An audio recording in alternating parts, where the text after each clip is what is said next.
Have you guys heard The Long Halloween is getting a sequel? And the sequel will appropriately be titled The Long Halloween semicolon The Last Halloween, which that just made me laugh because I think what a creative title. You have a really long title followed by another really long subtitle. Those always really get me. But I was scrolling on Twitter, I saw it, and I gotta admit, I rolled my eyes when I saw it. I think, unfortunately, Tim Sale, the artist of that original series, had passed, I believe, in the last 2 years.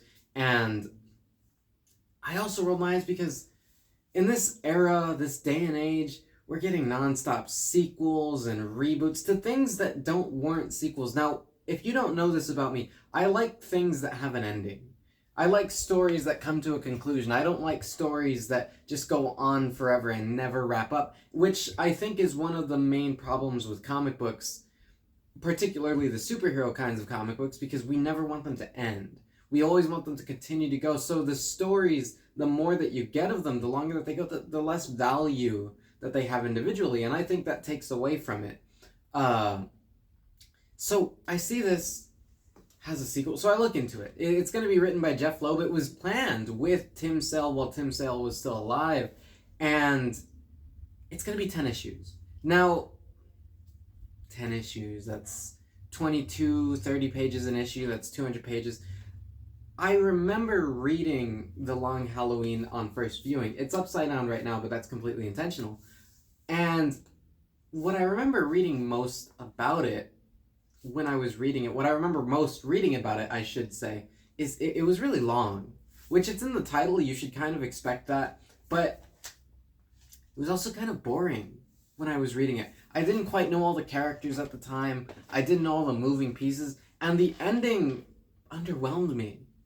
Me personally. And I say that only because the other thing that I thought when I saw this is, how do you give a sequel to something that was a part of a running series that had follow-up stories? As in, there was a story after The Long Halloween. It was Dark Victory by Jeff Loeb and Tim Sale, that art team. Which, not for nothing, Jeff Loeb and Tim Sale went on a tear on the Batman series, and I'm getting excited right now because at the time I didn't quite appreciate Tim Sale's art for what it was. I have this really bad tendency of appreciating people more after they're gone. It's a real bad habit of mine. I do it with fighters too. When a fighter's championship reign ends, all of a sudden I become a fan of their championship reign as it's ending. It's this real bad habit I've picked up.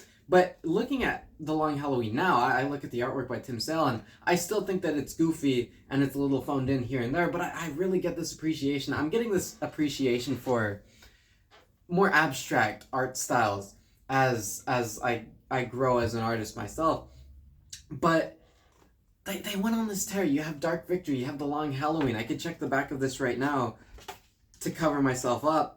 And you have all of these stories done by them, and they're all very long-winded stories. You have Catwoman in Rome, I believe that Tim Sale did as well. Then, of course, after Tim Sale gets off of Batman, who do you have? None other but Jim Lee take over for 12 issues, does Batman Hush, and that becomes one of the more influential Batman stories at the time. If you notice, a lot of the influential Batman stories that aren't done by Frank Miller are, in fact, done by Jeff Loeb, and subsequently Tim Sale. And the reason that I bring this up is because you hear a lot of people talk about The Long Halloween and its impact on Batman and its impact on the comic books, its impact on the movies. You hear a lot of directors when they're getting into, I read The Long Halloween, I read The Dark Knight Returns, Year One, etc., etc. You hear the same names pop up a lot. What I've noticed about The Long Halloween is everybody's talking about it, but nobody really talks about it. You have the synopsis every time that a new movie director gets their hands on it. You have people going back over it for the sake of talking about that director, talking about The Long Halloween. But you don't really have people that say, oh, The Long Halloween, that's my favorite story. Well, what'd you like about it? Well, I liked, it made Two-Face. Okay, that's a reasonable like. He gets introduced at the very end of it, but what did you think of The Holiday Killer? Oh, well, who was the Holiday Killer again? Well, if you read it, it was Two-Face. And that's one of the reasons that the book, I felt, was underwhelming, because it ended on a pun. Two-Face says there were two holiday killers. And Batman says, well, Two-Face was obsessed with the number 2, so it was Falcone and it was Two-Face, or Harvey Dent rather, and he killed him with a 22 on the second Halloween of the murder. Okay. And so Batman says, so in a way, Harvey Dent was the holiday killer too. T-O-O.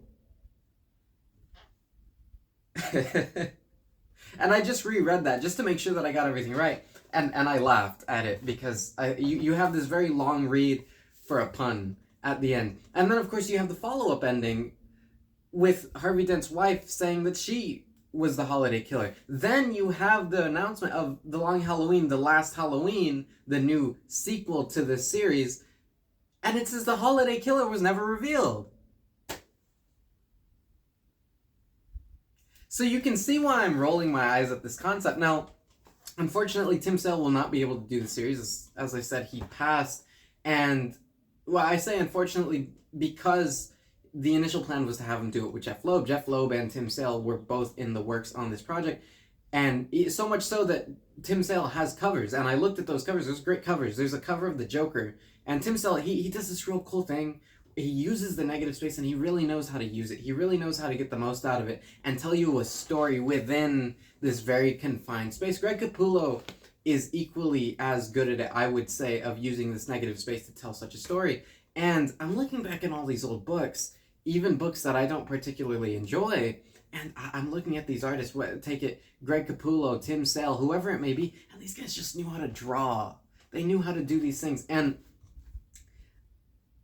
the thing about The Long Halloween in this format is it's a Batman mystery. And I know cartoonist Kayfabe did a video about Hush, talking about Hush. They didn't really like it. I know Perch doesn't like it too much. Your boy Zach doesn't like all the players that I often listen to don't seem to like Batman Hush too much. And I half-heartedly agree. Only half so, because my least favorite Batman stories are the mysteries. And that goes for stories in general as well. I don't really like mystery stories. I haven't read a whole lot of good ones. This one I don't feel is that good because you have this long read. You have all these little parts and connections that you're supposed to be piecing together. All the while, I'm sat there reading it confused. I don't get it until the third or fourth reading, and by then I've lost interest. And maybe that's on me. You guys tell me if you get that same thing too, because personally, reading mysteries is difficult, but the reason that I say that is because when I think of Batman, he's punching a criminal in the face. He's dangling a guy off a building, right? If you switch to any given page in this, you might, well, I say that, you get a chase scene here with Catwoman, but you don't get a whole lot of bat action.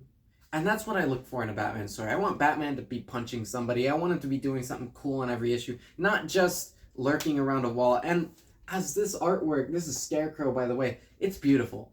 I'm not taking away for the art, not for nothing. The artwork is worth the story in itself, but the idea that you're going to have a 10-issue series following what is about a 12 or so issue series of a mystery that was solved except it wasn't, and now we're doing it 30 years later, is it just me, or does that idea just not sit right with you? I'm not trying to be such a cynic here, but I don't like the idea. So why are they doing this 30 years later? This came out in the 90s. This came out before Jim Lee was working at DC.